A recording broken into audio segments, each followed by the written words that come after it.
Greetings, YouTube. LMS Tactical here. I hope everybody's doing good. Listen, I want to make this is a recommendation. I don't think I've ever done this before. In fact, I'm sure I haven't, for a podcast. And I'm not a big podcast dude,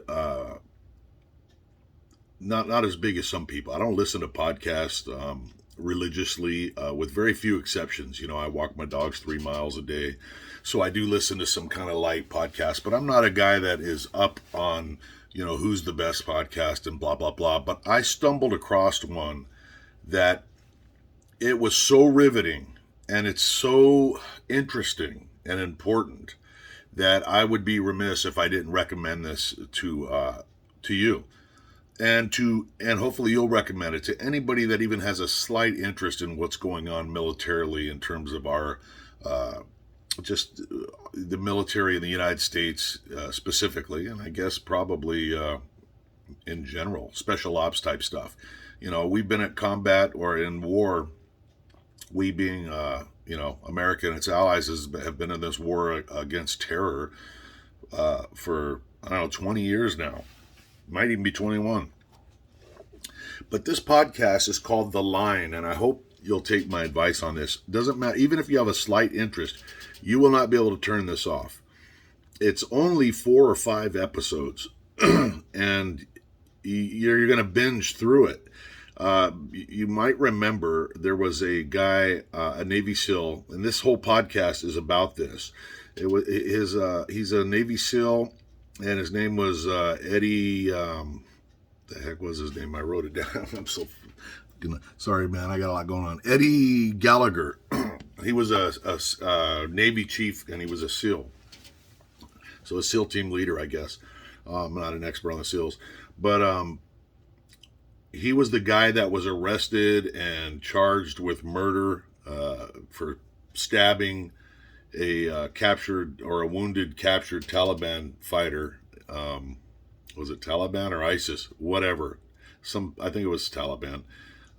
Maybe it was ISIS. Who gives a fuck? Apparently he was allegedly stabbed a guy in the throat. And I don't want to give anything away on this about this podcast, but this guy that did the podcast, his name is Dan Taberski. Dan Taberski. I'll just call him Dan. This dude has got to be one of the best, just the best storyteller, the best podcast guy. I don't know. He's probably world famous, and I just don't know it. But this guy has a way of interviewing people, talking to people, just narrating his podcast that is so cool. It's enjoyable on every level. You're going to learn a lot. You're going to be shocked if you already have preconceived feelings about that case in particular. I predict you're going to fluctuate a little bit based on some information you're going to become privy to that wasn't put out in the public until this podcast. This guy that does this, Dan Taberski, they go out and they interview multiple SEALs that were involved in that incident, active duty SEALs and former SEALs. And these guys are really, obviously they trust him because they're super open with him. And you're going to hear the suspect or the alleged criminal. Shouldn't probably say that. The fuck is I'm so screwed up. I'm blind. Eddie, you're gonna hear Eddie, the guy that was his primary suspect. You're gonna hear him interviewed, his wife. It's unbelievable. They talk about all kinds of issues, and I got to be honest with you. When I heard this, what was presented through the media, and this just shows the dangers of just believing what you see on TV. I listened to what was available, and I'll be honest with you, man. I support the military more than probably anybody that you've ever met, and even I was thinking, well, I don't know, man, that sounds pretty fucked up. And it's really hard for me to say that when we're talking about Taliban or ISIS. It's like, I'm super, the way I look at it is, look, man, we teach these guys and train them and invest all this money and energy into sending them over there to kill bad guys. I don't give a fuck how they kill them. That's what they're there to do, kill them. But the way that whole case was presented to the public, I was like, well, I don't know, it was a little cringy, man. I mean, and then you start hearing some of the rumors about his own team and what they were saying, and you're like, well, I don't know, maybe this guy's a fucking asshole. But when you start to really dig into it and you learn more about the gray area, I think that's why he calls it, this podcast series, The Line. I mean, because it's a blurred line, the world is not black and white. And if you think that it's blurry, the line is blurred in life. When you get into combat, and I have not been in combat, but when you get into that kind of a situation, I mean, I've been in law enforcement my whole adult life and have been in deadly encounters, and you know all those stories. It's not black and white. There's a lot of variables, and there's a lot of external factors that get weighed in, that weigh into decisions that are made. So they talk about that, and it'll really get you thinking about what we're asking of our military, and specifically our special ops guys, because whether it's the SEALs or Delta or Green Berets or whoever, Rangers, these guys go out there and they operate with a different tempo. It's a different tempo. It's a different thing. And the missions, we've never had a history in our history. We haven't had battles and wars where guys are going out on fucking never-ending deployments.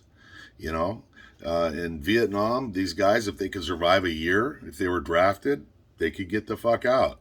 World War II was kind of, you get in and you fight till the war's over. These dudes, I mean, I've got, two of my boys, one is out now, but he was in the Army. I got another one in the Air Force. The Army guy, he was fucking deployed over to Afghanistan. You get them going, then they come back, then they go to Iraq, or vice versa. There's just like no end to it.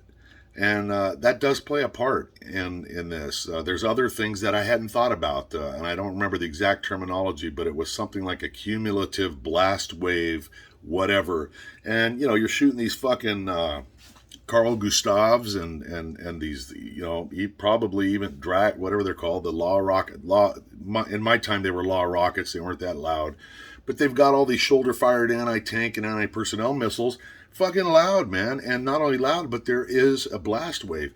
And, we talk about athletes that repeated hits to the head, whether they're wearing helmets or whatever, and there's a damage that occurs, a little microscopic freaking bleeding in the brain. Well, this is something I'd never thought of, and so this comes up. My daughter, one of my daughters was married to a SEAL. Fucking nice guy, man. Nicest guy in the world. The dude was graduated number one in his class at Annapolis, and then graduated number one in Buds. Guy was a fucking super overachiever. And I kind of tried to warn her. I told her, I said, you're not going to be the same dude when he comes back. And sure enough, he went overseas, and you know what? That marriage fell apart, super quick, because he wasn't the same dude that left. This is what happens. But I digress. The idea is, write this down. It's The Line. And I watched it, I listened to it on Podbean, but you can get it on Apple Podcast. You can get it anywhere. Just run a search on wherever you get your podcast. If you do any driving, you're a truck driver, or you have a long commute back and forth somewhere, man, you're not going to want to turn this thing off. The Line. Get it now. Listen to it. You can thank me later. And I'll be back soon with another video. And in the meantime, stay safe. LMS Tactical, I'm out.